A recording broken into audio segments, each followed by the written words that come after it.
Até o final da década de 50, as chanchadas eram um tipo de filme que predominava na produção brasileira, até que começou a ser criticado pelo seu mau gosto, caráter imperialista e o comercialismo sórdido. Tá uma pouca vergonha! Até que em 1955, com o filme Rio 40 Graus, o diretor Nelson Pereira dos Santos vinha com uma proposta diferente de filme, que mostrava o povo como ele realmente era, sem preconceitos e estereótipos, cenários mais reais e naturais e uma linguagem mais simples. Esse filme inspirou diretores como Glauber Rocha, Leon Hirschman, Joaquim Pedro de Andrade, Anselmo Duarte, Rui Guerra, entre outros, e foi o primeiro passo para o movimento do cinema novo, que surgiu para denunciar e criticar a desigualdade de classes e racial no Brasil. Os cineastas desse movimento tinham a intenção de usar o cinema para explicar problemas sociais. O movimento teve influência do neorrealismo italiano e da Nouvelle Vague francesa, que tinha o intuito de teorizar o próprio estilo cinematográfico, além de uma estética social e de caráter político. A primeira fase do cinema novo no Brasil foi de 1960 a 1964. Tinha um tom bastante naturalista, intenso e muito rural. Glauber Rocha era o principal expoente dessa fase. Ele queria fazer filmes que educassem o público sobre a desigualdade. Seu principal assunto era a estética da fome. Os problemas da classe trabalhadora, como a fome, violência, alienação religiosa e exploração econômica, são os principais pontos abordados. Os filmes mostravam os cantos sombrios da vida dos brasileiros, como o sertão e a favela, e eram caracterizados com qualidade documental. Os cenários eram simples e enfatizavam a dureza da paisagem.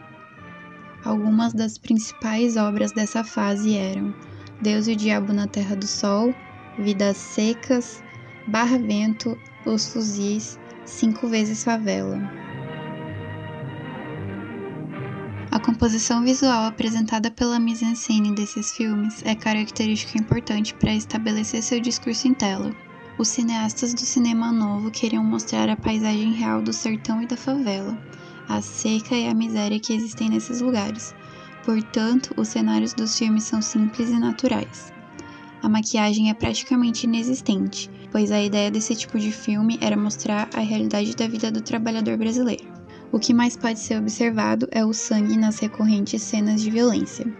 As vestimentas são características da época, do lugar e da classe social dos personagens. Como a maioria dos trabalhadores são pobres, o figurino é simples, um pouco sujo e por muitas vezes rasgado. A maioria dos atores não eram profissionais, pois a intenção era passar um ar de naturalidade às cenas, então percebe-se que muitas vezes a encenação é um pouco atrapalhada e amadora. Os cineastas queriam pessoas reais, e não atores idealizados e belos, como no cinema clássico hollywoodiano. As cenas por muitas vezes eram feitas apenas com uma câmera na mão. Por conta disso e do baixo orçamento, não havia uma iluminação artificial. Com exceção de algumas cenas internas, a iluminação natural predominava e remetia ao espectador à carência de recursos do lugar que estava sendo mostrado. Vidas Secas é um clássico da literatura brasileira e, por retratar a dura jornada de uma família nordestina no sertão, foi a história perfeita para o cinema novo.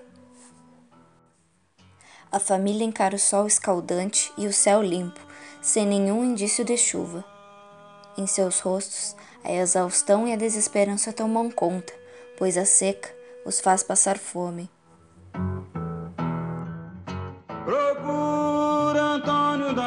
Mais um exemplo que mostra a luta do povo contra a fome. Os Fuzis denunciam o desprezo pelo povo por parte do governo, que manda soldados para evitar que os moradores pobres roubassem comida dos armazéns, ao invés de mandar alimentos para os necessitados. A mise-en-scène é focada nos soldados, que assim como na vida real eram os privilegiados, e o povo fica em segundo plano, desfocado e silenciado.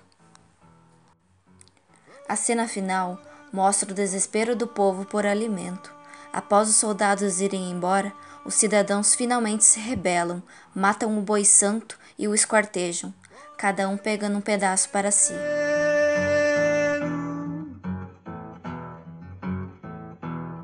construção do cinema novo, desde seus primórdios, tem sua mise-en-scène fortemente preparada na história da colonização como parte de um projeto que objetiva a libertação cultural. Intenta-se uma nova cultura fílmica, que busca dialogar com um público capaz de romper com as velhas estruturas coloniais, em um olhar lógico e construtivo, que visa a intelecção da problemática e a instauração de uma verdade considerada como demonstrável direta ou indiretamente. Há quem invista sobre contrastes entre as obras de Nelson Pereira dos Santos em relação a Glauber, por exemplo, onde Nelson se utilizaria do mito para construir suas respectivas narrativas de acordo com uma lógica própria do candomblé, e Glauber possivelmente atacaria pela linha marxista, os elementos religiosos, no intuito de demonstrar aquilo que seria o ponto fraco da nossa cultura, entregando em sua obra os motivos pelos quais a sublocação e o pesado fardo carregado pela arte no Brasil, pautado em uma indústria ao modo americano, inviabilizariam uma cultura independente e condizente com a realidade de nosso povo.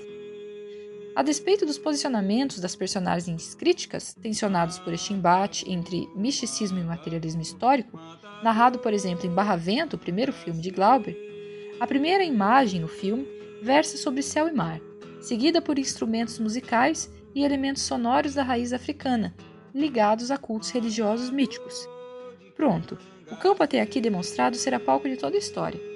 Eis o lugar narrativo instaurado pela mise-en-scène comum ao primórdio do cinema novo. A tensão entre mito e realidade, a caracterização de uma cultura que visa certa libertação. O elemento formal aqui parece ser isto, que trata de desanuviar os olhos de uma dependência criada por uma indústria americana imperialista e o que traz no seu âmago elementos formadores, way of life, o jeito característico de disseminar a cultura americana como modo de vida, o American Dream combatido por esta vertente de trabalhos cinematográficos que tem como meta transformar a cultura brasileira e identificá-la consigo mesma, libertando o imaginário coletivo e saudando nossas verdadeiras raízes e modos próprios de operar a realidade. Da morte do Monte Santo sobrou